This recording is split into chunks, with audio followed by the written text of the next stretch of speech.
50-50 chance ഉള്ളൂ, നമുക്ക് നോക്കാമെന്നുള്ള രീതി പറഞ്ഞു. പക്ഷേ അപ്പോഴും എനിക്ക് നല്ല വിശ്വാസം ഉണ്ടായിരുന്നു, ഇത് മാതാവ് തന്നതാണ്, അതുകൊണ്ട് ഇതിനൊന്നും സംഭവിക്കില്ല എന്ന് എനിക്ക് നല്ല ഉറപ്പുണ്ടായിരുന്നു.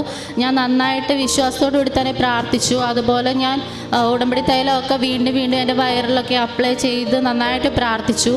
അങ്ങനെ അവിടുന്ന് 2 ദിവസം കഴിഞ്ഞപ്പോൾ വീണ്ടും ടെസ്റ്റ് ചെയ്തപ്പോൾ കുഴപ്പമൊന്നുമില്ല, നന്നായി ശ്രദ്ധിക്കണമെന്ന് മാത്രമെന്ന് പറഞ്ഞു. അതിനുശേഷം പിന്നെ ഞാൻ എൻ്റെ വീട്ടിലായിരുന്നു.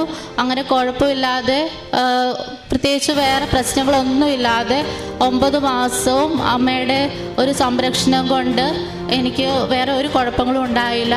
അങ്ങനെ ജൂൺ 2024 ജൂൺ 13 ഞാൻ എൻ്റെ കുഞ്ഞിന് ജന്മം നൽകി. എനിക്കൊരു ആൺകുഞ്ഞാണ് ഉണ്ടായിരിക്കുന്നത്.